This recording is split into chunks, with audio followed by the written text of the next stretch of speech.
आइए एक सच्चाई देखते हैं क्या रियलिटी है सभी पार्टियों की।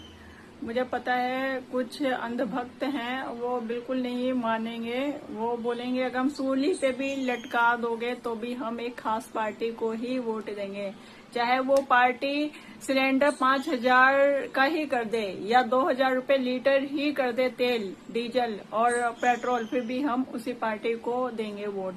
इसे कहते हैं अंधभक्ति और ब्रेन को बिल्कुल वॉश कर देना, जैसे कि टेररिस्ट लोगों का करते हैं ना, बिल्कुल ब्रेन वॉश कर देते हैं कि तुम्हारा धर्म है धर्म। और मेन मुद्दा आता है धर्म से ही लोगों को ब्रेन वॉश किया जाता है। अनपढ़ लोगों का सिर्फ एक ही हथियार है कि उन्हें धर्म से ही उन्हें टारगेट किया जाना।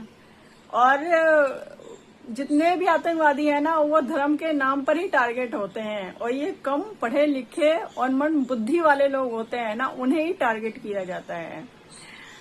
बहुत ही कम है जो कि पढ़े लिखे भी हो सकते हैं, लेकिन ज्यादातर आप देखोगे ना, कम पढ़े लिखे लोग ही ये इस तरीके की टारगेट का मेन फोकस होता है उनका। और धर्म और कम पढ़े लिखे लोग, कम समझदार लोग।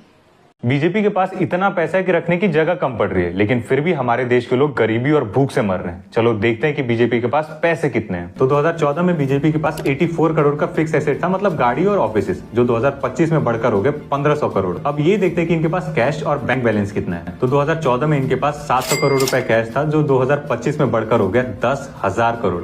10,000 करोड़ रुपए कैश। अब ये पैसे आए कहां से? तो मैक्सिमम पैसे डोनेशन से आते हैं, जो अक्सर बड़ी कंपनीज देती हैं। जैसे 2014 में इन्हें 640 करोड़ मिले थे और 2023-24 में यही कुछ 3900 करोड़। लेकिन कोई भी बड़ी कंपनी किसी भी पार्टी को इतने पैसे क्यों देगी? अपने फायदे के लिए। रिसेंटली टाटा का एग्जांपल ले लो, जिन्हें प्लांट सेटअप करने के लिए गवर्नमेंट की तरफ से 44,000 करोड़ की सब्सिडी दी गई, जो कि डेफिनेटली टैक्स का पैसा था। खैर, इसके 4 हफ्ते बाद ही टाटा ग्रुप बीजेपी को 758 करोड़ की डोनेशन देती है। एक और एग्जांपल लो, आइडिया कंपनी तो याद ही होगी आपको, जो 2 लाख करोड़ के कर्जे में डूब रही थी, लेकिन उसके बावजूद भी गवर्नमेंट ने उसके 48% शेयर ओन किया और आधा कर्जा अपने सर ले लिया। वो तो बाद में पता चला कि 2.5 लाख करोड़ के कर्जे में होने के बावजूद भी बिरला ग्रुप ने बीजेपी को 100 करोड़ का डोनेशन दिया था। एक लास्ट एग्जांपल, महाराष्ट्र में कंस्ट्रक्शन प्रोजेक्ट के लिए बिडिंग होती है, जिसमें L&T कंपनी जीत जाती है, लेकिन इसके बावजूद भी प्रोजेक्ट 3,000 करोड़ एक्स्ट्रा बिड करने वाले मेगा इंजीनियर को मिलता है। हालांकि ये मामला सुप्रीम कोर्ट बाद में सॉल्व करता है, वो तो बाद में पता चलता है कि मेगा इंजीनियरिंग ने 500 करोड़ का चंदा दिया था बीजेपी को। और ऐसे कोइंसिडेंट बीजेपी के साथ अक्सर होते रहते हैं। लेकिन सवाल ये है कि बीजेपी इन पैसों का करती क्या है? स्कूल बना रही है,